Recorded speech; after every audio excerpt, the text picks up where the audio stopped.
Well, hello fellow trappers, so seldom here, and we are in mid-August.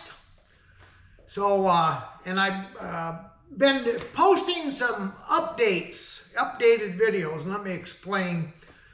This is the first part of the video I'm making here.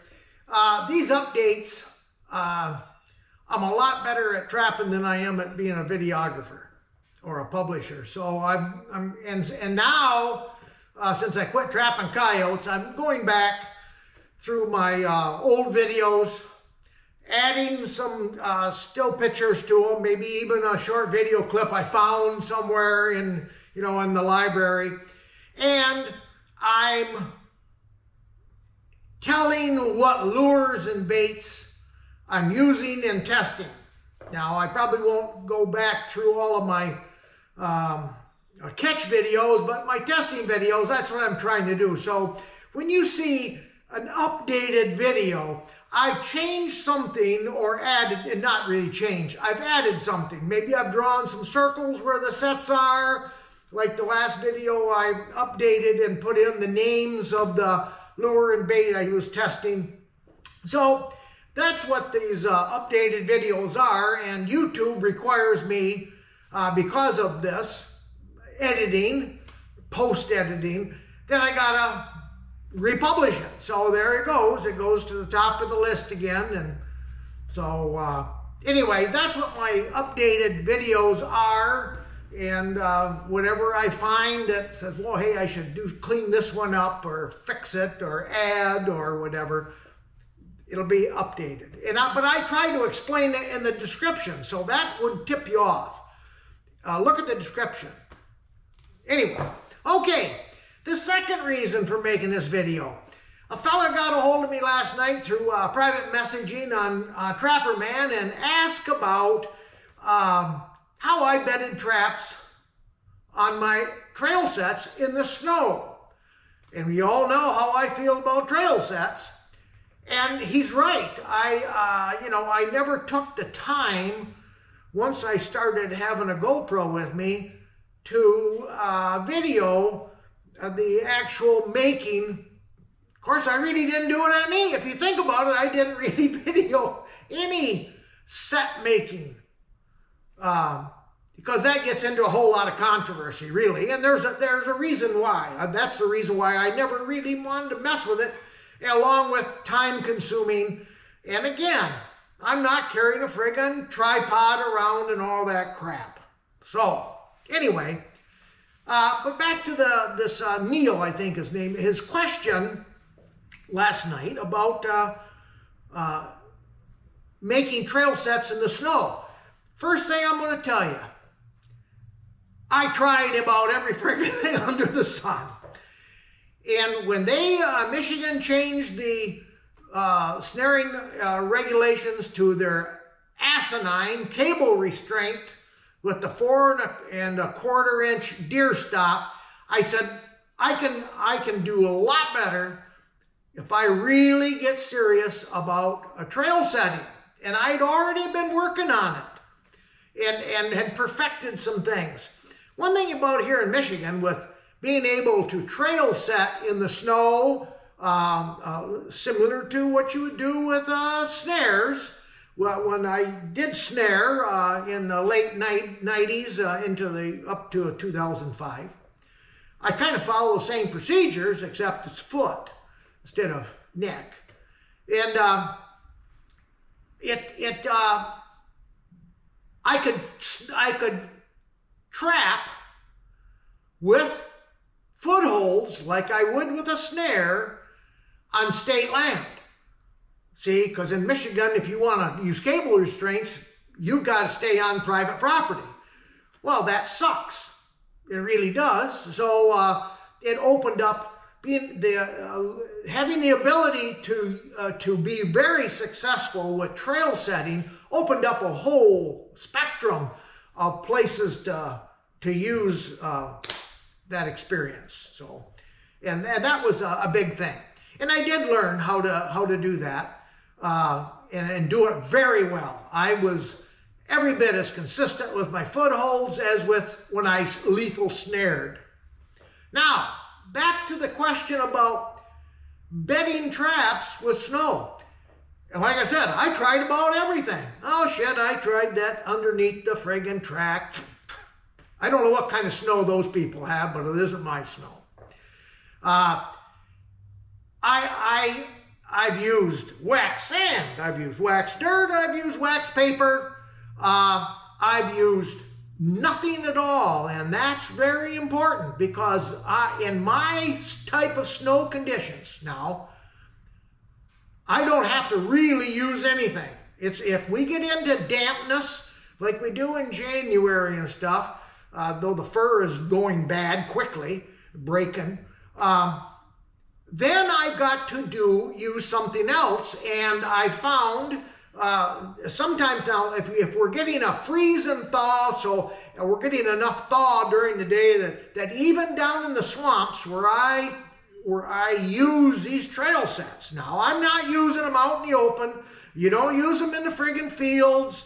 I do have a video off the end of these these piles of dirt, these furrows of dirt. But that's an oddity. I'm usually down in the tag alders. It's shaded down there.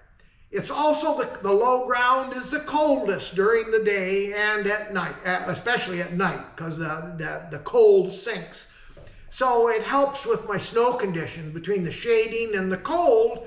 My snow normally stays, on the fresh side, which is literally, I don't have to use anything underneath my trap. I may use something over the trap, but I found that I've never had a frozen down trap. The problem will arise with people and forces you to use maybe some wax, dirt, or sand is when you have a real serious thaw and it freezes at night, and next day it thaws, and you know how the snow is. It's crunchy. The coyotes are running on top, except they're still stepping in tracks down in the swamps. They're hard, but they're still stepping in them.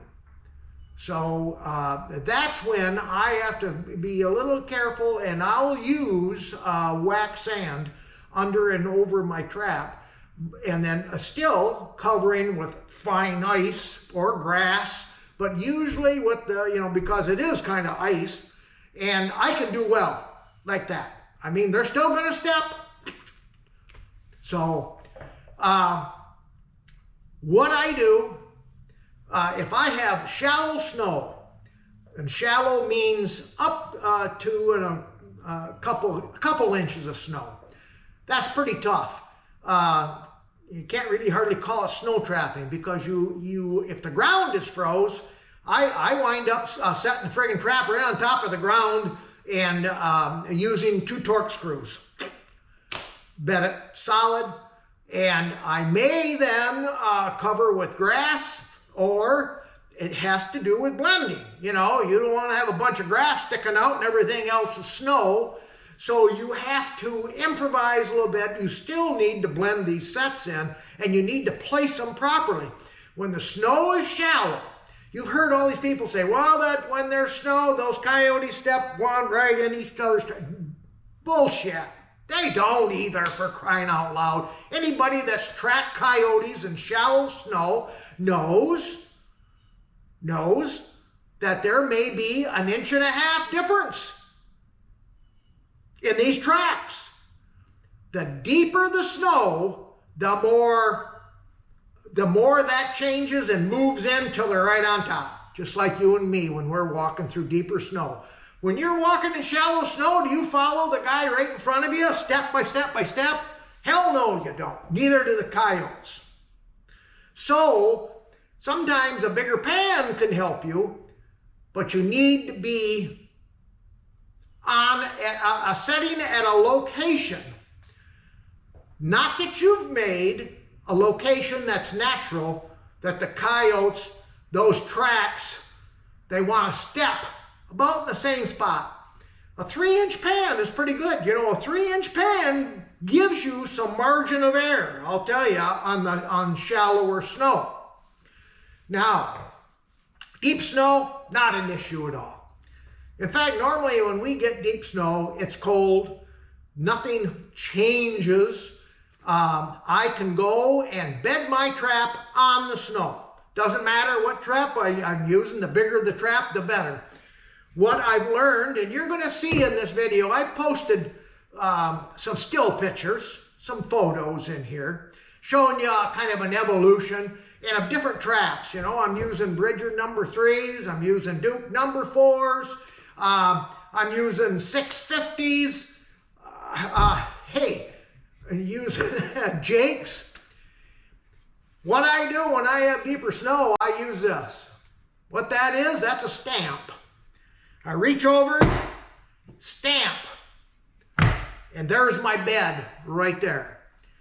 If I'm not worried, the weather forecast has me not worried about freeze and thaw. It's going to stay cold, and my trap is cold. It hasn't been in my truck or in the garage overnight. It's cold, cold. Cold as everything else surrounding. That's not a problem. There ain't nothing going to happen to that trap. So the trap is placed. Now, if you have the least concern that you could have a change of weather and stuff, here's what I found works the best for me. Now, people have, we talked about wax paper, sand, all that. You want to keep the messiness, you try to use peat. I've used peat. You know what happens when you try to sprinkle peat or handle it? You got a big brown spot in the snow, for crying out loud. No, years ago, this is what I found works the very best for me. See that? That's 1/16 inch packing foam, closed cell foam. That goes right in the bottom after I stamp with this. That goes right on the bottom. The slits for the chain. The trap gets set. The levers are out where they're supposed to be. And then there's my pan cover. She's right there. Now, what that's done, that's formed insulation, is, in my opinion. It has insulated that trap more so than anything else that I know of using. It's insulated.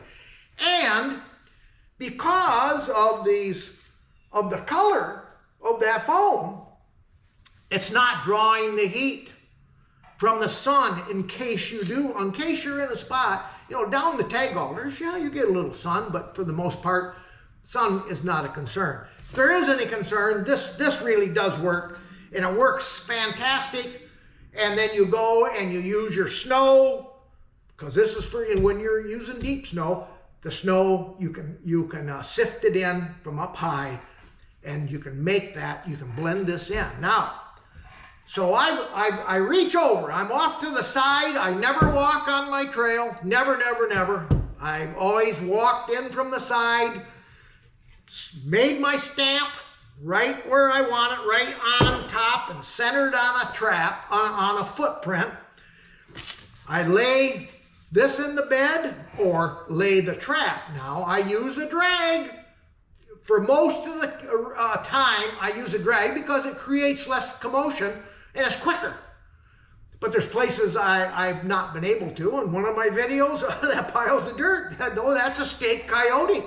And I couldn't help it. That just had to be. It was no problem. But I like drags. Short chain drags I use down in the tag alders because the friggin' coyote, he can't go very far. I'm using 7-foot drags, for crying out loud, and they're barely getting away from where the trap was set. So it's just the ease of making trail sets anytime, actually, is better with a drag if you can use a drag. So anyway, okay, so now I've got the trap either setting right on the packed snow, or I've got it setting on top of the packed snow on something like this. Pan cover, snow, reach behind you. Gather the snow, hold it up high. Now here's something that is important. Everything has to stay centered. You don't want to be off remember, in the deeper snow, the coyotes are stepping pretty close to the same spot. So you want to pay close attention to how you've packed the snow and centered that trap. If it's centered, you're golden. Now, with the snow covering, here's something that I've learned is important. The coyote is traveling with his head up. He's not coming to a lure, a scent. He's not going to come in and pause and dink around. He's traveling. He's doing the friggin' coyote trot at 3.2 or 3.5 miles an hour is what he's doing. Clump, clump, clump, clump. He's looking. He's stepping. But you still want to make sure that it's blended. And what I do, if you see how a coyote or a dog steps, when they step in the deep snow, there's an angle to the snow where its foreleg goes in. And then there's an angle where his foreleg comes out. It's like that. Make yours the same as that. Bring the sides in. So now instead of having this thing that's this wide, you bring that in so that it's that wide. So you've got a very similar width of his tracks, and you've got the angles front and back. If that coyote, or a coyote, but I'm by the way my head works. If that coyote has been down that trail before, the next time he comes down that trail, he's a dead coyote. I'm telling you, I'm serious. He's a dead coyote. There's nothing for him to see or smell. You've created a disturbance in the snow off to the side, but you just kind of take a branch with a few twigs on it and give it a few whips as you back away, and you're golden. Yes, that's how I, in a nutshell, was so successful at trail setting coyotes. It was easy. In my videos, I think one of the videos talks about older collage of videos. And part of that is a family of coyotes I caught there. I set for them the 1st of November. The third night, she and 3 pups came in. It was a winter wheat field. The old bitch wouldn't let those pups get near my sets. It was you should have seen that. Well, you have. If you trap coyotes along a winter wheat field, you can see it's like snow. You know, those traps sat there for 12 nights, and nobody there. That was the only coyotes in the area. They never come back, and nor did any other coyote. So I went back in the winter, because that winter we had some great snow. I mean, we had 14 inches, 12, 14. Took the snowmobile in, as you see in the pictures. I killed all 4 of those coyotes, the old lady, the 3 young ones, and a big male, in 4 nights, all done. There weren't any more. And that's just how successful you can be with footholds in trail sets. And snow or bare ground, don't make any difference. Just be a little precise. Don't be sloppy. But snow, the deeper the snow, the better you're going to be. The easier it is for you. The shallow snow, boy, I tell you, 2 inches, 3 inches, and an inch. That's tough. That's tough to do, and make it look right. Because they're still aware even though they're not looking down at a hole or trying to see where the scent is coming from. They're head up, they're hunting, all right? But you still need to be somewhat cautious and have concern and do it right. That's all. Just do it right. Get sloppy, you'll have, if you get sloppy, you will get exactly what you deserve. But if you do a little head work, you'll be in great shape. Now, you catch a coyote in the deep snow, you know, they're just off to the side raising hell and got everything all tore up. No problem. Except make sure when you set that trail, use 2 more traps and set them a distance down that same trail, up and down that trail, away from that, because what'll happen, you'll pull them off. If you set too close to where you caught the coyote and he tore it all up, the catch circle, whatever you want to call it, if you reset your trap or new traps too close to that, you're going to miss them. The odds are in their favor because they're going to smell that coyote because he really raised a stink, and it'll pull them off the trail ahead of your trap. Move down, move away. Remember, they're looking. It's not just the smell. They can see the area is all tore to hell, and then you got the coyote and you got anal gland smell. You don't want them to get there too soon. You don't want them pulling off the trail, the next coyotes, ahead of your trap. So remember that, if anything. So I don't think there's anything else that I can say except you'll have to experiment with your own snow conditions. My snow probably isn't, I know my snow is not like it is down in the snow belt to the 100 miles, 120 miles south of me. Guarantee it. And well, I'm back. My SD card filled up. But yeah, anyway, my snow is not the same as it is 100 miles north of here. I had property 100 miles north for 35 years. No, it's we have our own snow, and so should you. And that is probably the biggest thing, is to learn how to use your snow to use with your trap. Now traps, you know, they don't freeze down like in the dirt with snow. It's a whole different animal.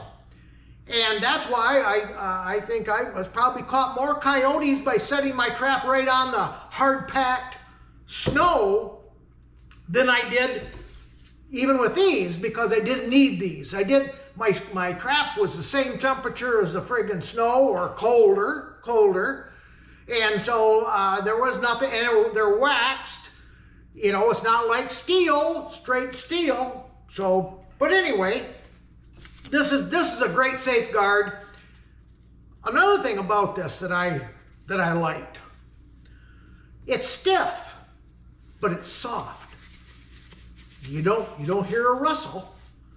It's stiff.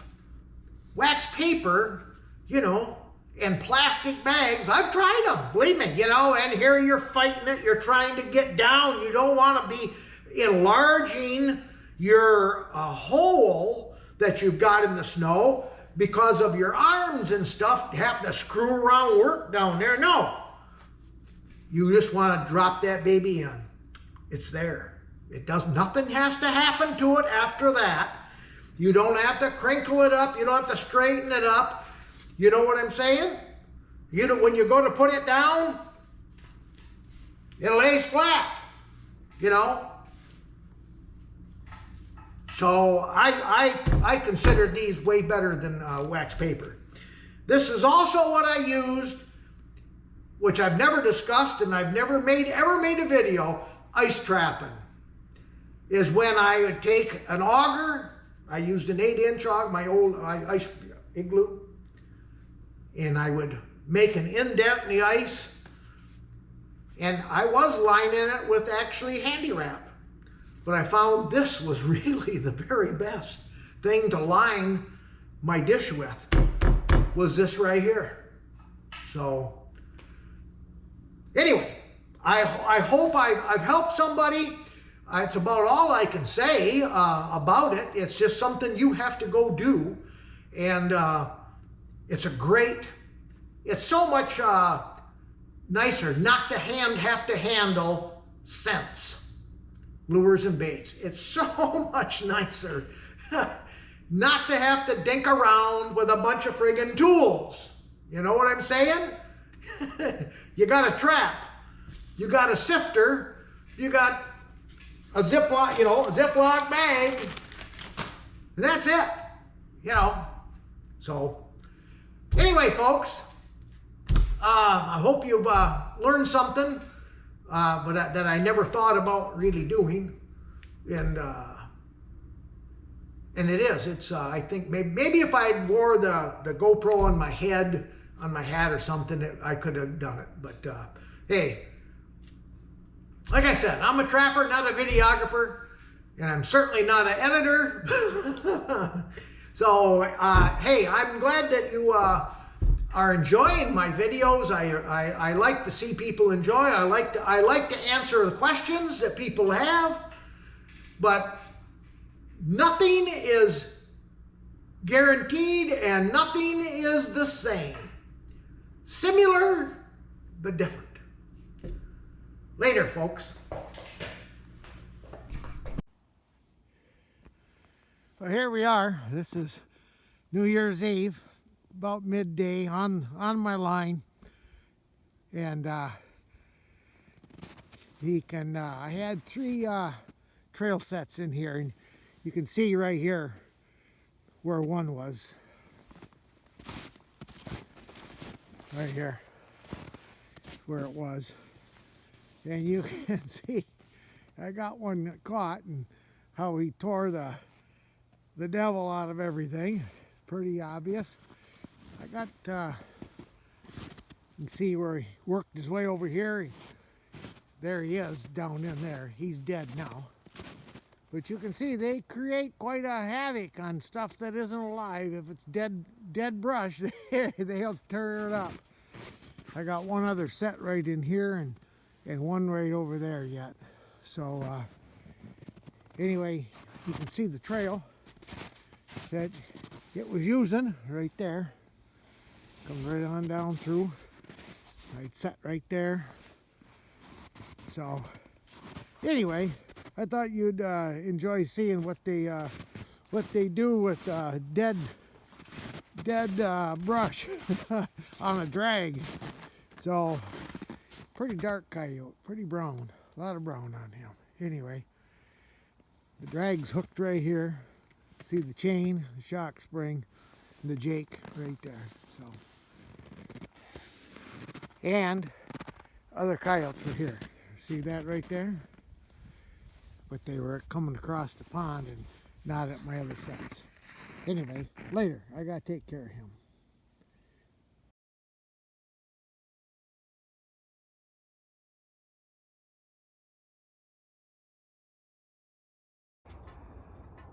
Well, good morning, everyone. Here we've got a coyote on a trail set. Now, this is just a plain blind trail set. They like to play on the ice, and they come off across there. And right here is where they were coming up. They're a trail. They would cross the 2-track and go down, and then they would cut in to the cattails there. So this was no scent, just a blind trail set, which I really, really enjoy and love doing them. It's they work as good as snares for me, seriously. You just gotta do some learning is all. Well, he looks like he's a little short in the grotzen, but not too bad for a pup. So we'll take care of him. And yes, coming across the ice. I love to see it when she freezes up. Later.